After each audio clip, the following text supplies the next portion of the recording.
everyone, and welcome back to Grampa English Channel. I'm Diana, and I'm really happy you're here with us today.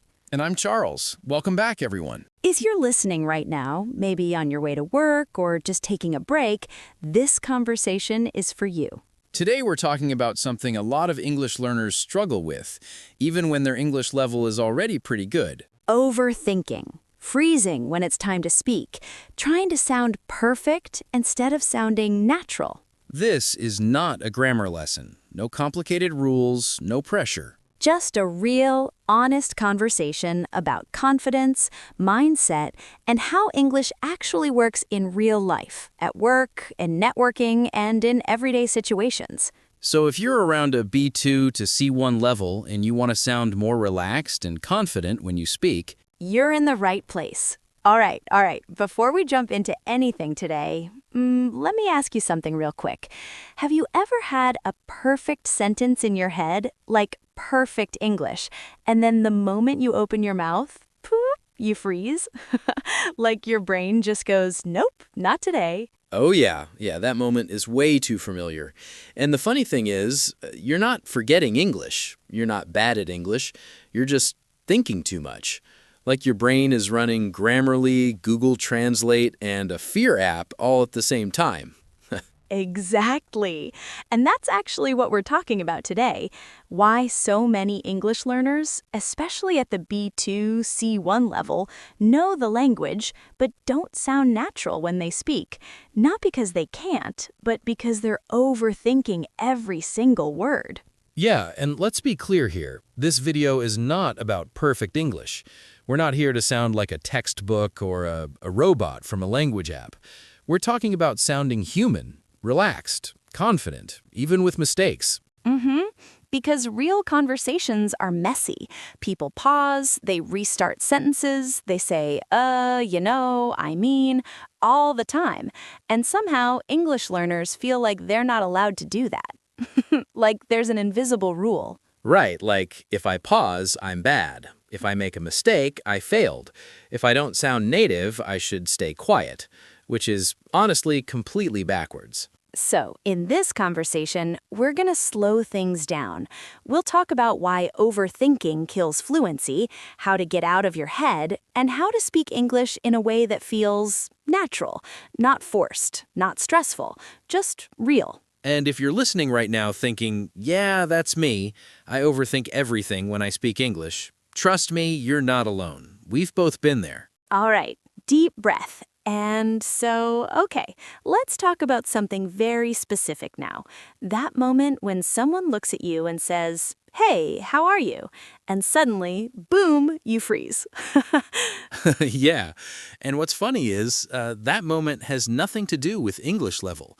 It's not vocabulary, it's not grammar, it's pressure. Exactly.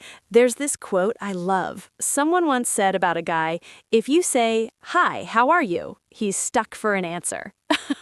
And honestly, that's what overthinking does to people. Yeah, because how are you sounds like a question, but it's not really a question.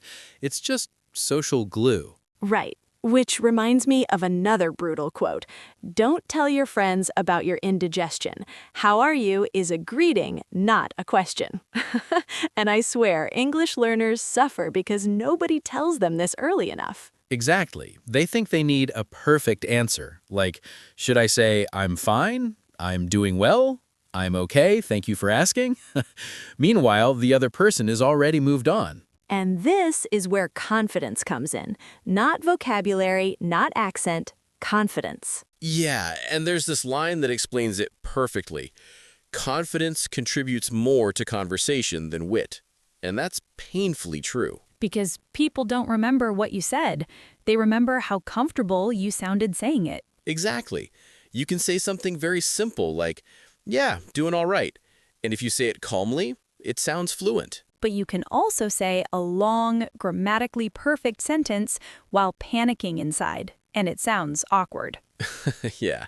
So fluency isn't about sounding smart. It's about not being scared of small, boring answers. Which is why we're going to break this habit today. Stop treating greetings like interviews. Stop treating conversations like exams. And start treating English like a normal human language. Huh. And once you notice this pattern, something clicks. Okay, so let's talk about the real villain here, the thing that really messes people up when they speak English, translating in your head. Oh yeah, that little voice that goes, say it in your language first, now translate, now check grammar, now panic. Exactly. It's like your brain is doing 3 jobs at once. And then people ask, why do I freeze when I speak? Well, because you're running a full meeting in your head before saying one sentence. Yeah. Meanwhile, the other person is just standing there like, hello? You alive? And the worst part is, people think this means they're bad at English. No, it just means you're being too careful. Yeah, and careful sounds safe, but in conversation, careful sounds stiff. It sounds unnatural. Exactly. Native speakers don't translate. They don't plan. They start talking and fix things while they're talking. Which is terrifying for learners, because they think, what if I start wrong? What if I choose the wrong tense? And here's the secret. Native speakers start wrong all the time. They just don't care. They restart sentences like, yeah, so I was, what I mean is, and nobody notices. Yeah, but learners think restarting is a failure, like, oh no, I messed up. No, you're just being human. Exactly. And translating makes it worse because your native language doesn't think like English. So even if the sentence is correct, it still sounds off. Right. And then people say, I know the words, but I don't sound natural. That's why. So instead of translating full sentences, you want to train chunks, small reactions, simple phrases, boring answers. Yeah, things like, yeah, kinda, not really, more or less, I guess. Those boring phrases are actually gold. They keep the conversation moving. They buy you time. They sound fluent. And confidence comes back again here too, because saying something simple comfortably beats saying something complex nervously every time. Which brings us back to that idea. Confidence contributes more to conversation than being clever. Exactly. People don't care how smart you sound. They care how relaxed you feel to talk to. All right, so now comes the practical part, because all of this sounds nice, right? Don't overthink. Don't translate. Easy to say. Yeah, exactly. People hear that and go, cool advice, but what do I actually do? So let's make it real. No classroom, no grammar drills, just normal life. First thing, stop waiting for the perfect moment to speak. That moment doesn't exist. Never. If you wait until you're 100% ready, you'll be silent forever. So instead, aim for low-risk conversations, places where nothing matters. Yeah, like ordering coffee, talking to a cashier, saying hi to a coworker in the hallway. Those are not conversations. They're warm-ups. Exactly. And here's the trick. Don't prepare sentences. Prepare reactions. Right. Short stuff. Automatic stuff. Things like, yeah, true. Oh, really? Ah, makes sense. Yeah, I get that. Those phrases do two things. They sound natural, and they buy you time to think. And another big one, allow yourself to be boring. Yes. People think fluency means being interesting. Nope. Fluency means being comfortable. You can be boring and fluent at the same time. Exactly. If someone says, so, how was your weekend? You don't need a story. You can just say, pretty chill, didn't do much. Done. That's native level English right there. Another habit, talk to yourself. And I know how that sounds. Yeah, sounds a bit crazy. But seriously, narrate your day out loud. Okay, I need to send this email. All right, let's eat. No pressure, no audience. That trains your brain to think in English without translating. And lastly, this is important. Don't replay conversations in your head afterward. Oh yeah, that post-conversation torture. Why did I say that? I should have said this. Let it go. Every conversation is practice, not a performance. All right, let's talk about real life now. Work. networking, those situations where English suddenly feels heavier. Yeah, because it's not just English anymore. It's English plus pressure. You want to sound professional, smart, confident, all at the same time. Exactly. Like networking events. You walk in, people smiling, shaking hands, saying, "So, what do you do?" And your brain just goes blank. Yeah, that question alone has destroyed thousands of conversations. And people think they need a perfect pitch. No, you don't. You just need a simple anchor, 1 or 2 sentences you're comfortable with. Like, I work in marketing, or I'm in real estate. Pause. Let them ask more. Exactly. You don't need to impress. You need to connect. Same thing at work, meetings especially. Oh yeah, meetings are brutal. People think they have to speak a lot to sound fluent. Nope, you just need timing. You can jump in with something simple like, yeah, I agree with that. Or, that makes sense to me. Those sentences are short, but they put you in the conversation. And once you're in, the fear drops. A little. Another work example, small talk before meetings. The weather, the weekend, coffee. Boring topics save lives. Someone says, "Long day, huh?" You don't need a smart answer. You can just say, yeah, it's been a day. Native. Done. And networking online, LinkedIn, messages, Zoom calls, same rules. Yeah, stop trying to sound impressive English professional person. Sound like a calm human instead. Because confidence isn't loud, it's relaxed. And this is where mindset matters most. You are allowed to pause. You are allowed to restart sentences. You are allowed to be simple. Fluent people aren't fearless. They're just not fighting themselves while talking. So next time you speak English, at work, networking, anywhere, don't ask, was that perfect? Ask, did I communicate? If the answer is yes, you're doing great. And confidence will catch up. Promise. And honestly, this is the part people don't like to hear, but it's true.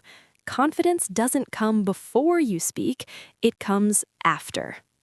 Yeah, it's not like you wake up one day and go, ah yes, today I am confident in English. Nope, you earn it, sentence by sentence. Exactly. It shows up quietly. Like one day you answer without panicking and you don't even notice it. And that's dangerous, in a good way. Because once you stop noticing your English all the time, you start actually using it. Which is funny because people think fluency is loud, but it's actually very quiet. Yeah, fluent people aren't constantly checking themselves. They're listening, they're reacting, they're present. And this is where a lot of learners get stuck. They're so busy monitoring themselves, they miss the conversation. Right, they're like, did I say that right? Meanwhile, the other person already asked the next question. Ha, exactly. And then later, hours later, they replay everything, like a highlight reel, but only the mistakes. Oh yeah, your brain suddenly becomes a professional critic. Very confident, very rude. And here's the thing, no native speaker does that. They say weird stuff all day long. They just move on. Which is such an important habit to steal. Say it, drop it, keep going. And I think this is where people misunderstand confidence. They think confidence means I'm sure I'm right. But really it means I'm okay if I'm not. Yes, that mindset alone changes everything. Because once you accept that small mistakes are normal, your body relaxes, your voice relaxes. And suddenly, English feels lighter. Still imperfect, but lighter. And lighter is good. That's where flow lives. Exactly. And once you taste that feeling, you don't want to go back. Nope, you start chasing ease, not perfection. Which, honestly, is the healthiest goal you can have with any language. You know what I think people underestimate the most? Self-kindness. Like being on your own side while you're speaking. Yeah, most learners are way harsher on themselves than any listener could ever be. Exactly. They talk to themselves like a strict teacher. No, wrong tense. No, bad pronunciation. No, you paused too long. Huh, exhausting. Meanwhile, the other person is just thinking, oh, this person's nice. That's it. Right. Nobody is grading you. Nobody is counting your mistakes. And that's such a hard thing to accept emotionally, because in your head it feels like an exam. Yeah, especially if you've studied English for years. You feel like you should be better by now. That should word, very dangerous. Very, because it turns every conversation into pressure, and pressure kills curiosity. And curiosity is what makes people fluent, not fear. Exactly. Fluent speakers aren't perfect, they're curious. They're okay saying something slightly wrong just to keep the flow going. And they forgive themselves instantly. That's the part people miss. Yes, self-kindness in real time, not later, not after the conversation. Like, you mess up, you smile internally, and you keep going. Not, oh my God, I ruined everything. Yeah, because you didn't ruin anything. And here's something important. Confidence doesn't mean you feel confident. It means you act gently even when you don't. That's a really good way to put it. You show up, you speak, you allow pauses, you allow mistakes. That's confidence in action. And the feeling comes later, always later. So if someone listening right now feels tired, like they've been fighting English for too long, It's okay to stop fighting. yeah, you don't need to prove anything to the language. You just need to use it. One sentence at a time, one awkward moment at a time. And be kind to yourself in between. Because growth doesn't respond to pressure, it responds to safety. And once English feels safe, it starts to flow. Slowly, quietly, but for real. Exactly. And you know, I think a lot of people are waiting for permission. Permission to sound imperfect. Permission to not be impressive. Yeah, like they're waiting for someone to say, okay, now you're good enough to speak. And that permission never comes from outside. You have to give it to yourself. Which is uncomfortable because it means taking responsibility for being seen, even when your English isn't polished. But that's the moment things change, when you stop hiding behind silence. Silence feels safe, but it doesn't build anything. And speaking, even messy speaking, does. Every time you speak, your brain learns, oh, we survived that. Yeah, no danger, no disaster. And over time, your body relaxes, your voice settles, your timing improves. Not because you forced it, but because you allowed it. Which brings us back to something simple. Fluency isn't a skill you push, it's a state you allow. And confidence is a side effect, not the goal. Exactly. Chase ease. Confidence will follow. So, if you're listening right now, maybe on a walk or driving or just sitting there, And you've been hard on yourself with English. take this as a small reminder. You're doing better than you think. You don't need to sound native. You just need to be present. And English will meet you there. Every time. All right, let's leave it there. Yeah, that feels right. Thanks for spending this time with us. And before you go, if this conversation helped you even a little, Don't forget to like the video. It really helps the channel more than you think. yeah, and if you're enjoying these kinds of conversations, Make sure you subscribe to Grampa English channel so you don't miss the next one. we post real conversations like this for English learners who want to sound natural, not perfect. And if you feel like sharing, Drop a comment. Tell us where English feels hardest for you right now. work, networking, small talk. We read them, and we build future conversations around what you need. All right, We'll see you in the next one. take care and keep going.